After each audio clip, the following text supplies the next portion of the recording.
اس کے ساتھ ایک اہم چیز جس سے عام طور پر بہت ہی غفلت رکھی جاتی ہے، غیر نصابی کتابوں کا مطالعہ۔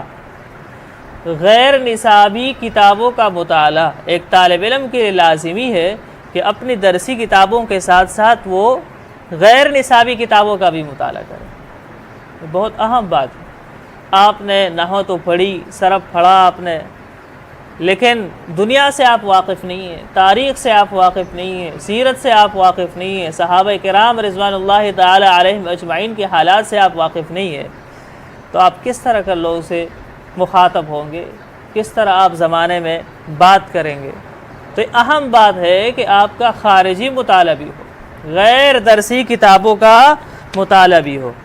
اس کے بعد ایک افسوسناک بات وہ یہ ہے کہ قرآن کی تجوید آپ کی ٹھیک ہونی چاہیے۔ یہ اہم بات ہے، قرآن کی تجوید آپ کی ٹھیک ہونی چاہیے۔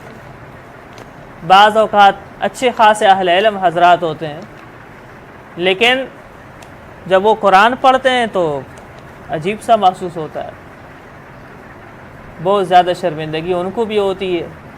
تو اس پر کوئی زیادہ وقت ابتدا میں نہیں لگتا، بعد میں تو بہت وقت لگتا ہے اگر آپ سے وقت گزر جائے، لیکن جوانی میں اور خاص کر بچپن میں تو بہت ہی آسان ہے۔ زیادہ سے زیادہ 1 سال لگے گا آپ کو، یا اس سے بھی کم، اپنے مخارج کو ٹھیک کریں، الفاظ کی ادائیگی، ان کی صفات کی ادائیگی۔ یہ بہت ضروری بات ہے کہ ہم علم کو، فنون کو تو توجہ دیں، لیکن قرآن کریم کی صحیح ادائیگی نہ ہو، یہ بہت افسوسناک بات ہے۔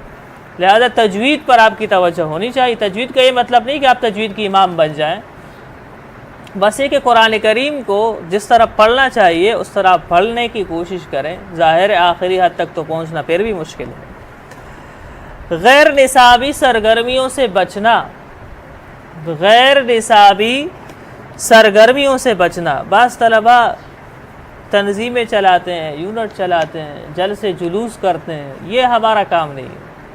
ہمارا کام پڑھنا ہے، ہمارا کام مطالعہ کرنا ہے، ہمارا کام تکرار کرنا ہے، ہمارا کام سبق کو یاد کرنا ہے، ہمارا کام جلسے کرنا نہیں ہے، جلوس کرنا نہیں ہے۔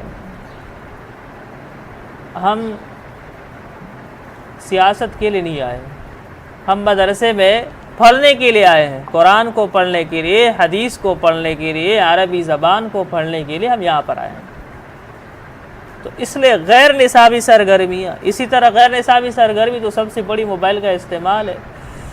سب سے بڑی غیر نصابی سرگرمی تو یہ ہے کہ صبح شام ہاتھ میں موبائل ہو اور اپنے اسباق پر توجہ نہ ہو، تو بڑا نقصان ہو جاتا ہے اس سے۔